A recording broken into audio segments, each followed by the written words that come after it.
Bonjour, j'aimerais présenter un jeu fort sympathique et gratuit que je vais prononcer sans doute pas mal à la française, on va pas s'embêter, surtout pour le D6, Hyperspace D6. C'est un jeu fait pour jouer à Star Wars, bien qu'il serait facilement adaptable à d'autres univers de science-fiction. Mais l'idée c'est de s'inspirer de Star Wars D6, hein, la version par West End Games qui a fait fureur dans les années 90 et qui a été remplacé sur les étals de nos boutiques par une version, un jeu Star Wars par Edge qui ne démérite pas, mais enfin les deux ont toujours leur place, je dirais. Voilà, donc Hyperspace, c'est fait par deux personnes éventuellement, enfin essentiellement, je veux dire plutôt. Bien qu'il y en a un, Michael Barker, je ne sais pas quel est son rôle, mais c'est essentiellement Matt Click qui a réalisé ce jeu avec des illustrations par Odag RPG, avec qui j'ai un peu discuté sur Discord et qui est fort sympathique, qui fait aussi ses propres jeux de rôle d'ailleurs, mais qui en l'occurrence a déjà illustré celui-ci avec un style entre celui de West End Games et le sien. Enfin, ça passe très bien, je trouve. Il y a un serveur Discord pour aller en discuter, mais il n'est pas très actif. Et ce qui est intéressant, c'est que c'est du Creative Commons. Alors, le OpenD6, déjà, hein, il y a le logo OpenD6. Donc, le jeu dont je parlais des années 90, il était d'abord propriétaire, commercial. Puis, il y a eu une version OpenD6 qui était libre et qui a été diffusée. Et donc, ce jeu se base sur tout ça. Mais il va moderniser le jeu. Alors, si vous avez joué, vous connaissez peut-être un peu les lourdeurs qu'il pouvait y avoir. Ça restait un système que j'ai continué à utiliser ces dernières années et qui était cool, hein, mais qui avait quand même parfois peut-être beaucoup trop de dés à lancer ou quoi. Donc ici, je vais pas forcément faire la comparaison. Si je fais une vidéo un jour pour aller loin dans le design, je pourrais faire un comparatif, mais en gros, l'idée c'est que là, on va jeter moins de dés. On a un système épuré, plus élégant, facile à prendre en main. Là, on a un PDF qui tient en 29 pages, et encore, là, j'ai passé 2 pages pour le titre et le sommaire. Donc en moins de 30 pages, on a un jeu tout à fait utilisable, qui est en anglais, mais, les versions françaises arrivent, puisque personnellement, je travaille sur un fork, pour utiliser le mot un peu de programmation dans l'open source, mais je sais pas comment dire. Voilà, je travaille sur un dérivé, en fait, qui va s'appeler Wildspace D6, et qui sera à peu près pareil, mais avec des ajouts qui me plaisent bien et qui sera en français. Ça sera à 70% une traduction d'Hyperspace D6 et à 30% des ajouts personnels. Mais j'ai aussi un ami, Romain, alias Bellaran, qui travaille sur une traduction pure et dure d'Hyperspace D6. Donc, bah, peut-être je ne sais pas s'il compte traduire exactement ou si il envisageait à un moment donné d'enlever le côté Star Wars pour que ce soit aussi plus générique, mais bon, c'est à voir. Donc, qu'est-ce qu'on trouve là-dedans? Je suis passé un peu vite sur le sommaire, mais ça peut être intéressant de le regarder. Une introduction, on explique les bases, on montre ensuite les attributs et les compétences, un aspect important sur lequel je vais revenir un petit peu. Les tests, en gros, comment on joue, hein, comment on vérifie une action, comment marchent les combats, comment créer un personnage. La liste d'espèces, voilà. Bah, tout ça aussi, c'est pas vraiment des règles, quoi. Les espèces et les rôles, une fois qu'on a compris comment ça marchait, c'est déjà, rien que ça, c'est déjà une dizaine de pages qui sont pas des règles à comprendre à proprement parler. Donc les règles en elles-mêmes, je pense qu'en 10-15 pages, on les fait tenir, hein. Des burdens et edges, c'est les atouts et inconvénients d'un personnage à sa création, que pour donner un peu de saveur à tout ça. Équipement, avancement du personnage quand il prend l'XP, comment gérer la force, comment gérer les duels de sabre laser et les rencontres. Et donc une sorte de petit bestiaire, quoi. Et je vais résumer ça, enfin je ne vais pas expliquer toutes les règles, hein, c'est pour présenter le jeu. Encore une fois, peut-être qu'il y aurait une vidéo qui pourrait être intéressante pour expliquer les règles dans le détail, mais en gros, on va lancer un certain nombre de dés, autant de dés qu'on a en attributs. Les attributs, ce sont un peu les grosses caractéristiques. Je vais peut-être prendre je sais plus s'il y a une fiche de perso incluse ou pas. Elle est peut-être séparée. Non, elle est séparée, ouais. Mais je l'ai pas loin. Ah, non, c'est encore autre chose. Bon, tant pis, c'est pas grave. Je ferai de toute façon une vidéo dédiée au système. Allez, c'est bon, je ferai ça. Donc je vais juste dire à voix haute Donc ça, c'est le jeu fait, je l'ai chargé. C'est le jeu fait par Odag RPG, qui est un peu plus long, 120 pages, qui est fort sympathique aussi, mais j'y reviendrai plus tard. Donc ça, pareil, on peut le récupérer à prix libre, je crois, ou gratuitement sur itch.io. Donc ici, dextérité, knowledge en général, j'ai repris moi pour mes traductions les termes qui étaient utilisés par West End Games en français. Donc knowledge, ça va être savoir. On a mécanique, on a perception, strength qui était traduit par vigueur, donc j'ai repris vigueur et pas force, et technique. Donc ces 6 attributs, ce sont des grandes catégories. Bon, c'est pas le seul jeu à utiliser ça, quoi. Des gros attributs importants sur lesquels on va répartir des dés. Donc, je peux avoir un dé en mécanique et 2 dés en dextérité, 3 dés en savoir, donc le perso commence à être assez intello. 4 dés, c'est vraiment très fort. 5 dés, ça peut exister, mais c'est rare, mais c'est super bourrin. Dans la version d'origine, un Wookiee pouvait avoir 5 dés en force, par exemple, pour donner une idée. Mais un humain, il avait entre 2 dés et 4 dés pour tous ses attributs. Mais les espèces extraterrestres, c'était plus variable. Ici, c'est traité un peu différemment, mais on est sur le même esprit général. Et après, il y a les compétences. Par exemple, tirer au blaster, pour prendre un classique de Star Wars. Tirer au blaster, ça va être des plus 1, plus 2, plus 3, plus 4, jusqu'à plus 6. Pareil, on est limité à 6 dés au maximum dans un attribut. Donc, dans l'absolu, le plus gros jet qu'on pourrait faire à ce jeu, c'est 6 dés plus 6. Si vraiment on joue un... Bon, 6 dés en attribut, je vois pas dans quel cas ça peut arriver, mais admettons, bon, ça serait... Oui, on peut s'améliorer en gagnant de l'XP, quoi. Donc admettons que j'ai un Wookiee qui démarre avec plein de dés en vigueur et je finis par le monter à 6 dés. Et puis pour donner des pains, je lui mets plus 6. Donc au plus fort, on pourrait avoir ça, mais c'est un cas extrêmement rare. En général, on va faire des jets du type je lance 2 ou 3 dés.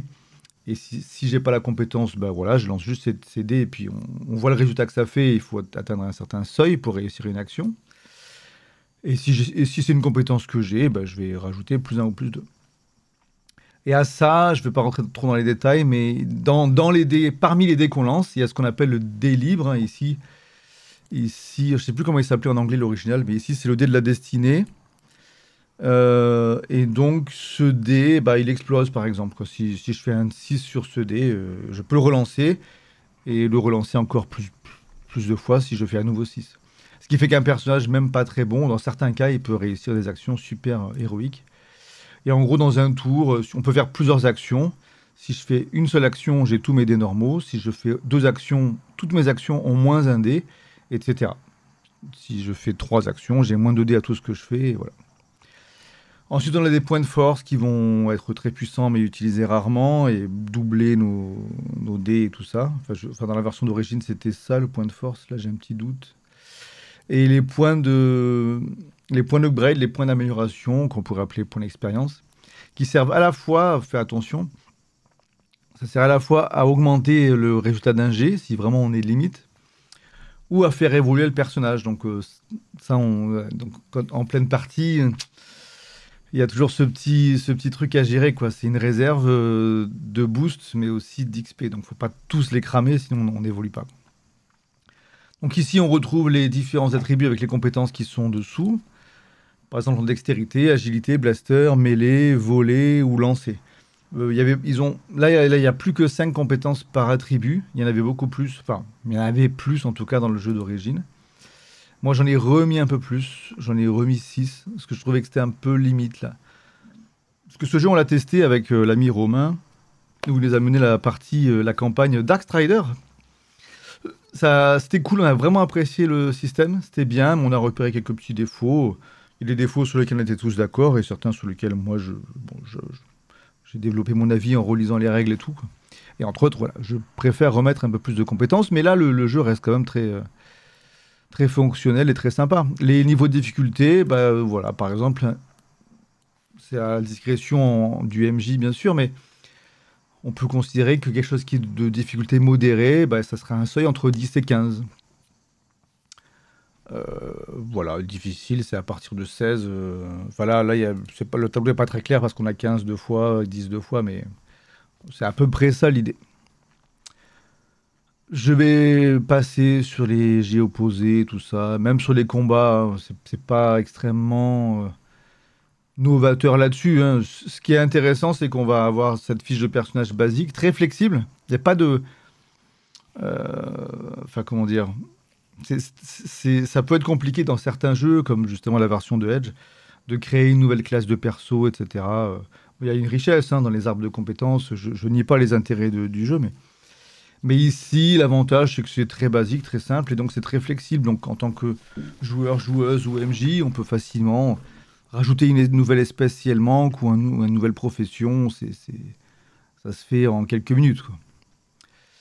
Donc la création de personnages, on choisit l'espèce, le rôle, les atouts et dangers, quoi. Enfin, l'équipement, les dés d'armure. Bon, je vais passer rapidement sur les espèces, voilà. L'idée, en gros, c'est qu'on choisit au début une espèce. Par exemple, si on prend... Bah, qu'est-ce que j'avais joué, moi? J'avais joué... Ah oui, j'avais joué ces relous, là, de la première trilogie, enfin de la trilogie préquel. C'est-à-dire les Némoïdiens. Alors, le Némoïdien, il a un dé en dextérité, 2 dés en savoir, un dé en force, 2 dés en technique, etc. Force, c'est-à-dire vigueur. Et à chaque fois, ils ont un petit trait caractéristique qui, en gros, leur donne 1 ou 2 points de compétence. Enfin, 2 points de compétence d'avance, quoi. Donc, lui, il va avoir 2 points en tactique, ce qui peut aider pendant les combats. Vous voyez que le jeu n'est pas fini à 100%. Il y a encore des textes de remplissage, des lorem ipsum. Bon, dans ma version, je remplis tout ça. Mais enfin, de toute façon, les espèces Star Wars, on va les chercher sur le wiki de Star Wars et ça marche très bien. On peut jouer des droïdes aussi, mais l'idée, c'est un peu le même principe. À chaque fois, on a nos attributs qui commencent à se remplir, mais c'est pas fini. Donc là, on a les attributs qui vont commencer à être remplis sur notre fiche. Mais ensuite, on va choisir un rôle, diplomate, artiste, docteur, chasseur et tout. Et là, ça va rajouter plus 1 dé en savoir et plus 2 dés en perception si j'ai un diplomate. Pourquoi plus de dés en perception? La perception, dans ce jeu, c'est beaucoup axé sur le... C'est pas seulement capter ce qui se passe avec les yeux, c'est aussi l'empathie et la sociabilité. Ce qui fait que là, par exemple, je vais pas le faire sur un droïde, mais mon Sulustin qui par défaut a 2 dés en perception, si j'en fais un diplomate, il va monter à 4 dés en perception. Et il gagne un dé en savoir, donc il va passer à 2 dés ici. Par défaut, un personnage a 1, 2, 3, 4, 5, 6, 7, 8, 9, 10 dés. Avec le rôle, il en gagne 3 de plus. Voilà, c'est un peu moins que dans le jeu d'origine, mais comme les règles sont pas pareilles, enfin, il n'y a pas de souci particulier là-dessus. Le rôle permet aussi de choisir 3 points de compétence parmi une liste qui va dépendre de chaque rôle, quoi, bien sûr. Un équipement de départ, et voilà. Donc des espèces et des rôles, il y en a quelques-uns, il n'y en a pas des milliards, mais comme je vous disais, c'est facile d'en rajouter si on estime que c'est nécessaire. Il y en a quand même pas mal. Au niveau des espèces, on pourrait penser qu'il y en a un peu trop peu. Après, au niveau des rôles, il y a ce qu'il faut, hein, je pense. Moi, je vais rajouter des espèces dans ma version, mais... Donc à chaque fois, j'hésite sur la traduction de burden, je dis inconvénient, mais il y a un mot... le joug, ouais, le joug, ça fait un peu bizarre, mais... En gros, tout ce qui va pouvoir faire que votre personnage a des problèmes. Donc, en fait, par défaut, vous pouvez choisir un atout et un inconvénient pour chaque personnage. Bon, je vais pas y revenir, on trouve ça dans beaucoup de jeux, hein. Ça peut être la sensibilité à la force pour un personnage qu'il n'aurait pas eu dans son rôle, là. Ou voilà, est-ce qu'on est costaud, est-ce qu'on sait se battre ou pas. Bon, c'est pas super original, mais ça fonctionne.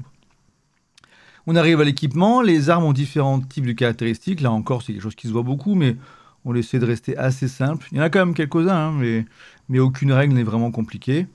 Donc on retrouve nos armes de mêlée, dont les classiques de Star Wars, comme la vibro-hache ou le bâton Gaffi des Tusken Raiders, là, des gens du désert.